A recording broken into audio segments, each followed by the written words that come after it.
तो गाइस अगर हम मॉडर्न टेक्नोलॉजी की बात करें तो गाइस मिनिमलिस्टिक डिज़ाइन जो है वो काफ़ी ज़्यादा ट्रेंड में चल रहे हैं और इसके पीछे एक बहुत बड़ा रीज़न है कि मिनिमलिस्टिक डिज़ाइन जो है वो मॉडर्न डिवाइसेस को मॉडर्न लुक एंड फील देती है कंपेयर टू अगर हम पुराने जनरेशन के मॉडल्स देखें तो वो लिटरली एक बॉक्स डिज़ाइन में आते थे जो कि एकदम आउटडेटेड आज के ज़माने में लगता है। तो गाइस कंपनी चाहे जितना भी मिनिमलिस्टिक डिज़ाइंस अप्लाई करे उनके सामने एक बहुत बड़ी लिमिटेशन होने वाली है जो कि है बेजल्स। जी हाँ गाइस, बेजल्स या फिर अगर हम इजी वर्ड्स में कहें तो बॉर्डर्स।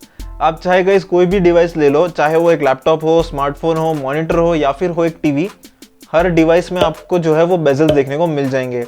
अब गाइस काफ़ी सारे जो मैन्युफैक्चरर्स है वो काफ़ी ज़्यादा R&D कर रहे हैं, लेकिन गाइस अभी तक इन्हें कोई भी ऐसा सोल्यूशन नहीं मिला है कि इस बेजल को हटा सके अपने डिवाइसेस से और ज़्यादा से ज़्यादा बड़ा स्क्रीन रियल एस्टेट एक छोटे से छोटे पैकेज में कस्टमर को प्रोवाइड किया जा सके। तो गाइस अगर हम बात करें एक स्मार्टफोन की या फिर एक लैपटॉप और मॉनिटर या फिर एक टीवी की, तो बेजल्स जो है वो एक काफ़ी बड़ी नेसेसिटी है और वो इतनी आसानी से इन डिवाइसेस से जाने वाले नहीं है। तो ये सवाल पड़ रहा होगा कि क्यों बेजल्स इतने इंपॉर्टेंट है। तो गाइस इसका मैं एक सबसे ईजी आंसर आपको बता देता हूँ।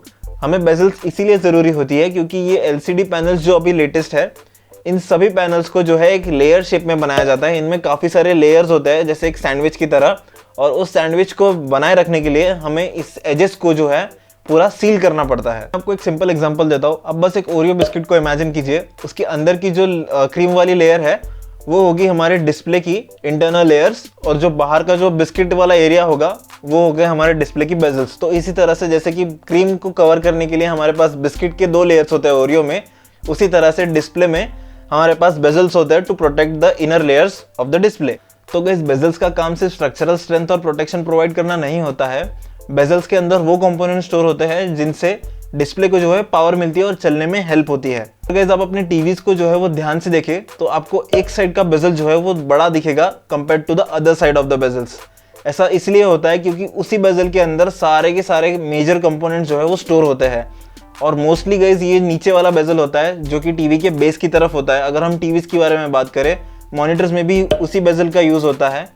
मॉनिटर्स, लैपटॉप्स, हर जगह पे जो बॉटम बेजल होती है वो सबसे ज़्यादा बड़ी होती है और उसी में पावर कंपोनेंट सारे के सारे स्टोर होते हैं। तो अभी आपके मन में एक और सवाल आ रहा होगा कि ये जो वायर्स या फिर ये जो कंपोनेंट्स है जो नीचे की तरफ बिठाते हैं उन्हें हम डिस्प्ले के पीछे की तरफ भी डाल सकते हैं।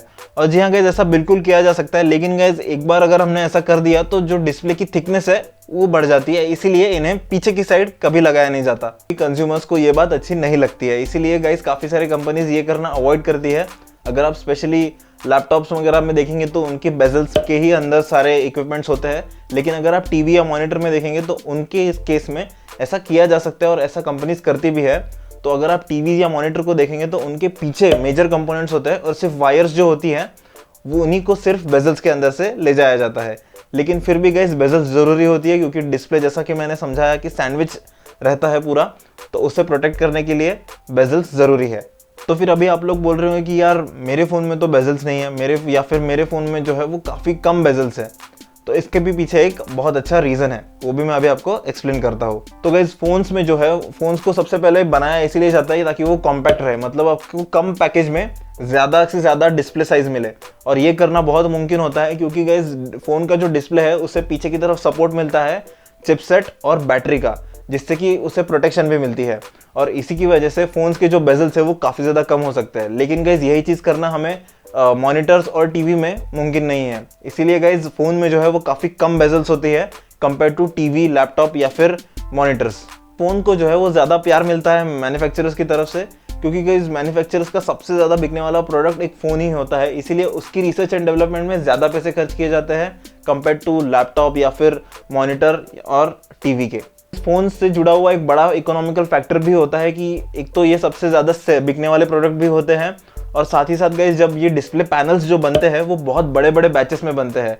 तो आप सोचिए कि एक बड़े बैच से आप ज़्यादा फ़ोन्स बना पाओगे कंपेयर टू मॉनिटर्स, टीवी या फिर लैपटॉप। जो बड़े डिस्प्ले वाले प्रोडक्ट्स है वो कम बनेंगे, जो छोटे डिस्प्ले वाले प्रोडक्ट्स है वो ज़्यादा बनेंगे। और छोटे डिस्प्ले वाले प्रोडक्ट क्या होते हैं? Mostly smartphones. और गाइस साथ ही साथ अगर हम स्मार्टफोन्स को उनकी साइज़ के हिसाब से देखें तो गाइस स्मार्टफोन जो है वो ज़्यादा महंगे होते हैं। मतलब अगर आप एक iPhone 11 Pro की साइज़ देखें तो वो बहुत छोटी होती है, लेकिन उसकी जो प्राइस है वो है इंडिया में एटलीस्ट 1,50,000 के आसपास उसकी प्राइस है। तो आप उतने पैसों में एक बाइक खरीद सकते हैं। अगर आप उतने पैसे में एक टीवी खरीदेंगे तो आपको बहुत बड़ा टीवी मिलेगा। आई होप आप लोग को समझ में आ गया होगा कि मैं क्या बोलना चाह रहा हूँ। तो गाइज इससे ये साबित होता है कि फ़ोन्स पे जो है लोग ज़्यादा पैसे खर्च करते हैं फॉर देयर साइज़, और इससे कंपनीज को जो है वो काफ़ी ज़्यादा प्रॉफिट होता है। इसी वजह से गाइज फ़ोन्स को जो है वो सबसे ज़्यादा पहली प्रायोरिटी मिलती है और उन पर ज़्यादा रिसर्च एंड डेवलपमेंट होता है। और इसी वजह से गाइज अभी मार्केट में ऐसे स्मार्टफोन्स आने लगे हैं जो कम्प्लीटली बेजललेस है, जैसा कि Mi Mix Alpha Xiaomi की तरफ से। कुछ स्मार्टफोन मैन्युफैक्चरर्स अपने फ़ोन्स को इस तरह से डिज़ाइन करते हैं कि उनके जो डिस्प्ले के एजेस होती है उन्हें वो बैक कवर के अंदर टक कर देते हैं या फिर फोल्ड कर देते हैं बैक कवर के अंदर, और जो फोल्डेड एरिया होता है उसे ही सबसे ज़्यादा प्रोटेक्शन की ज़रूरत होती है और वो ऑलरेडी फ़ोन की बॉडी के अंदर जा चुका होता है। इससे एक और फ़ायदा ये होता है कि फ़ोन्स में जो है वो काफ़ी कम बेजल्स हमें मिलती है। आपने ये बेजल्स देखी होंगी सैमसंग की कर्व्ड सीरीज़ में, जैसा कि गैलेक्सी S6 में था, उसका एक स्पेशल कर्व्ड वर्जन था गैलेक्सी S6 एज, तो उसमें एज डिस्प्ले आता था। तो ये एज डिस्प्ले जो है वो इसीलिए बनाए जाते थे, जिस एरिया को ज़्यादा प्रोटेक्शन की ज़रूरत थी उसे सैमसंग ने फ़ोन के अंदर छिपा दिया और इस वजह से बाहर की तरफ फ़ोन की जो एजेस है वो बिल्कुल कम हो गई। ये एक बहुत बढ़िया डिसीजन था सैमसंग की तरफ से, और सैमसंग की डिस्प्ले का यही डिज़ाइन जो है वो काफ़ी ज़्यादा सक्सेसफुल भी रहा था फ़ोन को एक नया लुक देने के लिए, जो कि काफ़ी ज़्यादा अप्रिशिएट किया गया था कंज्यूमर्स की तरफ से। गाइस कुछ केसेस में डिस्प्ले ड्राइवर्स जो है वो डिस्प्ले के पीछे डाल दिए जाते हैं, लेकिन गाइस ये करना गेमिंग लैपटॉप में पॉसिबल नहीं हो पाता। गेमिंग लैपटॉप में पिक्सल्स जो है वो काफ़ी ज़्यादा बार चालू और बंद होते हैं और काफ़ी फ्रीक्वेंटली होता है, क्योंकि उन्हें जो है हायर रिफ्रेश रेट मेंटेन करनी पड़ती है, और ये हायर रिफ्रेश रेट को मेंटेन रखने के लिए हमें ज़्यादा पावर की भी ज़रूरत पड़ती है, और ज़्यादा पावर को अगर हमें डिस्प्ले तक पहुँचाना है तो ऑब्वियसली हमें जो है वो ज़्यादा बड़ी वायर्स लगेंगी, और इन्हीं बड़ी वायर्स को स्टोर करने के लिए डिस्प्ले की जो बेजल होती है उससे बढ़िया जगह कोई नहीं होती। इसी वजह से गाइस लैपटॉप्स को जो है वो बहुत ज़्यादा बड़े बेजल्स होते हैं, चाहे लैपटॉप्स हो या मॉनिटर्स हो या फिर टीवी हो, इन सब में जो है बड़ी बेजल इसी वजह से होती है क्योंकि इनमें जो है पावर सप्लाई बहुत ज़्यादा लगता है कंपेयर टू नॉर्मल स्मार्टफोन में इतने ज़्यादा हमें चीज़ें करनी नहीं पड़ती क्योंकि उसका जो डिस्प्ले है वो काफ़ी ज़्यादा छोटा है। और गाइस फ़ोन में जो है वो ये सारी चीज़ें मैटर नहीं करती है। मैन्युफैक्चरर्स जो है वो एक छोटी वायर से भी अपना काम चला सकते हैं, और मैन्युफैक्चरर्स यही करते हैं, एक छोटी फोल्डेबल वायर या फिर ट्रेस लेते हैं जिससे कि वो फ़ोन की डिस्प्ले के पीछे लगा सकते हैं और फ़ोन्स से उतनी ही रिफ्रेश रेट अचीव कर सकते हैं जितनी कि एक गेमिंग मॉनिटर या फिर गेमिंग लैपटॉप अचीव कर सकता है। तो गाइस हम ये कह सकते हैं कि सारे स्मार्टफोन मैन्युफैक्चरर्स जो है वो धीरे धीरे बढ़ रहे हैं towards making a completely bezel-less phone. Guys बड़े डिस्प्लेस के साथ हम ग्लास से भी बेजल बना सकते हैं जो कि पूरी तरह से ट्रांसपेरेंट होगी, लेकिन गाइस ग्लास के साथ एक बहुत बड़ी प्रॉब्लम ये है कि glass is glass and glass breaks. तो गाइस माइक्रोलेड एक ऐसी टेक्नोलॉजी है जिसमें गाइस एलईडी और उन्हें चलाने वाले चिपसेट्स दोनों भी एक सबस्ट्रेट के अंदर पैक होते हैं, और ये सबस्ट्रेट जो है वो काफ़ी ज़्यादा थिन होता है, और इसी सबस्ट्रेट को जो है वो directly as a display use किया जा सकता है, जो कि एक काफ़ी बढ़िया बात होगी। तो गाइस माइक्रोलेड टेक्नोलॉजी को किसी भी चीज़ की स्ट्रक्चरल सपोर्ट की ज़रूरत नहीं है, और साथ ही साथ उसका जो हार्डवेयर है उसे भी हैंडल करने के लिए कोई भी बेजल की ज़रूरत नहीं है। इसी वजह से गाइस माइक्रोलेड टेक्नोलॉजी में अगर इससे डिस्प्लेस बनते हैं तो उसमें बेजल्स का यूज़ नहीं होने वाला।